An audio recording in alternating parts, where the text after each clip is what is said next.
Okay, alright. Update po tayo sa Kimpogan for today, guys. Marami naman manitisin po ang gumaling sa Kimpogan for today. Ito po tayo sa ngayon, guys. Nag-update po patungkol sa Kimpogan app.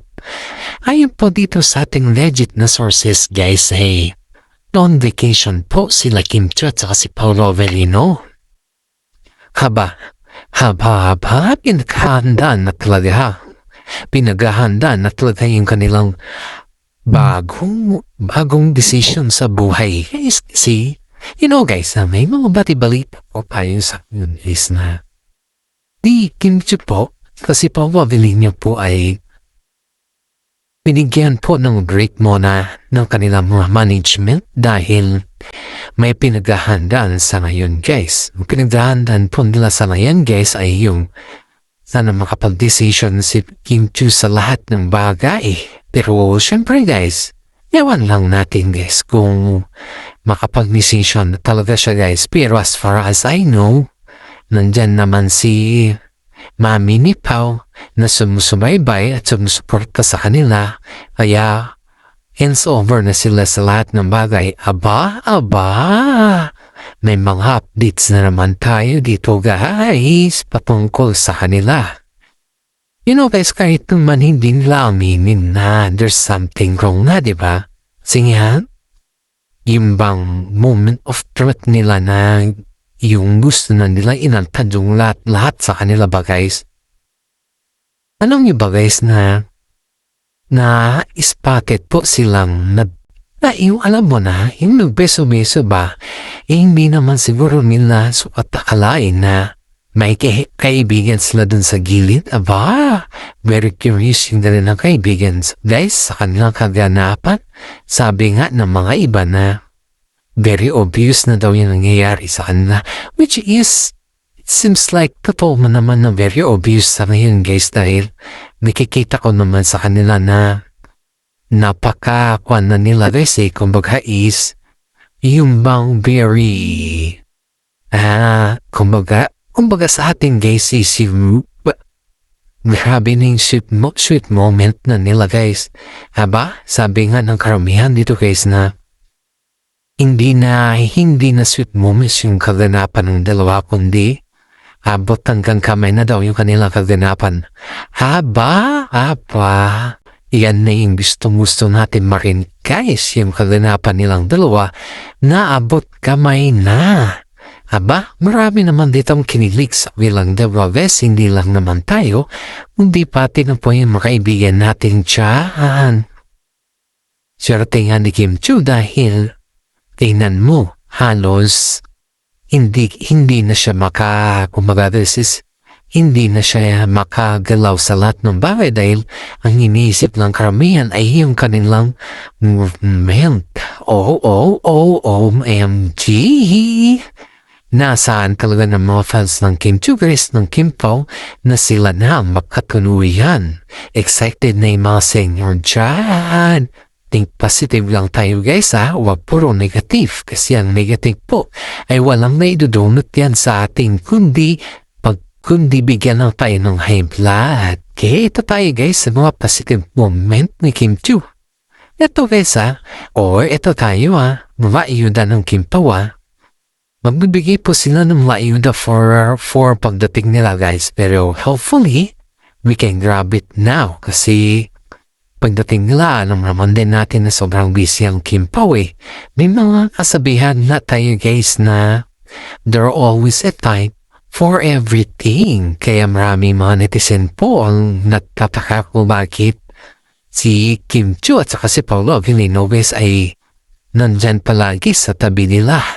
And of course, guys, alam naman din natin, guys, na talagang nandyan sila sa tabi nila dahil sila Mami ni Paolo ay yung bang very supportive sa kanilang dalawa. And hindi lang po yan, guys, pati po si Ate Lakam, be careful. Yung si Ate Lakam po, yan na po yung kamag-anak ni Kim Chu na nag-aalaga sa kanya. Huwag po natin nakalimutan si Ate Lakam kasi si Ate Lakam po ay paboritong kamag-anak niya ni Kim Chu. Kaya dapat ka-bless din ni Paolo kay Ate Lakam dahil walang binabanggit si Paulo, siya tilakam tungkol kay Paulo kundi napakabait ni Paulo sa kanila. Wow na wow! Mga good news talaga yung naririnig natin tungkol sa kanila guys. Isipin ninyo to guys ha. Yung mga good news na naririnig natin sa kanila. Aba, habot hanggang kamay na. Ito na.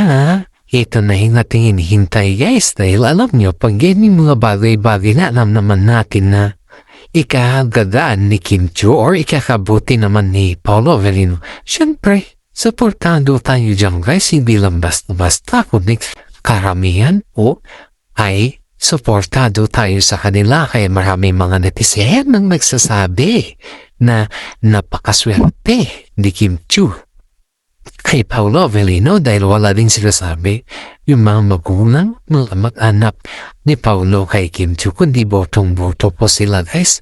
Boom! Panes yung mga buzzers dyan na kung saan po pinagdidiinan nila yung past ni Kim Chiu. Aba, ngayon lang tayo nakarinig ng mga buzzers is na pinagdidiinan yung past ni Kim Chiu. Isip-isip muna guys kung talagang totoo sila, di ba? Yan po yung maraming mga netizen pong nagsasabi na huwag na natin pansinin yung mga buzzers nila. Buzzers na yan kasi wala naman maibibigay na maganda sa atin. Which is tama naman. Wala naman talagang naibibigay na maganda sa atin to yung mga buzzers na yan. Kaya we are so very glad dahil si Kim Chiu at si Paulo Avelino po ay dinididman nila yung mga buzzers. And of course kaysa sa atin naman na very supportive tayo sa kanila pakilakin siya naman po yung ating YouTube channel. Ito guys, sa mga senior citizen po dyan, always think positive, wag po puro negative kasi mga negative po hindi nakakabuti yan sa ating health. Okay, dadako ulit tayo sa update sa Kim Chiu. Ito guys, alam niyo guys, yung kondo ni Kim Chiu pa na ang bumibisita lang pala dun is yung mga special someone ni Kim Chiu. Walang iba kundi si Paulo Avelino guys. Si Paulo lang pala yung pumupunta dun at saka si mami niya. And of course tilakam din paminsan-minsan. Pero yung kondo na yun guys is bihira lang yung may bisita kung sino lang yung gusto ni Kim Chiu. Yun lang. At saka napaka-private kasi guys kasi yung kondo kasi ni Kim Chiu na yun ay para lang sa kanya. Kita niyo naman yung ang mga kondo kasi guys is hindi palawakan kundi paliitan ni papagmaluwang kasi yung kondo malaki ang mahal ang bili pero pag sakto lang yung kondo siyempre yun lang naman yung kanilang ayang bibilihin. Kaya, siyempre guys, pera-pera din pinag-uusapan about sa kondo. Kaya marami mga netizen po sasabi na napakaswerte pa rin ni Kim Chiu sa kanyang mga galawan dahil hindi nila sukat akalain na mabibigyan sila ng mga ganyan na swerte. Sila pa ni Paulo Avelino guys. Kaya ito guys ito sa atin kung maswerte po sila, sa tingin mo okay na ba yung love team nila? And of course guys, oo naman ang sabi ng mga karamihan dyan at ang sabi naman ni mami ni Paulo Avelino ay napaka-okay ang kanilang love team at napaka-swak yung kanilang mga galawan. Yes, kasi iisipin mo to yung bang ikaw mismo yung nakakakita ko na yung kanilang galawan dahil yung galawan kasi nila guys is future husband and wife. Kinikilig naman yung iba. Ito tayo sa mga future husband and wife nila guys all the moment days na yung palagi silang nagja-jogging as far as I know sana yun ay medyo hindi sila nagkaroon ng jogging factor sa ngayon dahil sobrang busy ang Kim Pao. Siyempre guys, sino ba namang hindi busy sa ganyan na lalaki? Di yung bang nandyan sila sa kanilang shooting, sa vacation? Aba, sino ba namang may gustong sumapang pag ganon na, diba? Yung bang walang Kim Chiu at saka walang Paulo Avelino? Gusto kasi ng mga fans guys yung meron sila tuwing sila ay nag-jogging or tuwing sila ay may ginagawa para sa ganon ay ma-update lahat yung mga fans. Pero nako, sa po natin ang kaibigan ni Kim Chu guys. Sabi niya is medyo magpahinga muna sila sa pagja-jogging dahil si Paolo Avellino ay medyo sumasakit daw yung kanyang paa.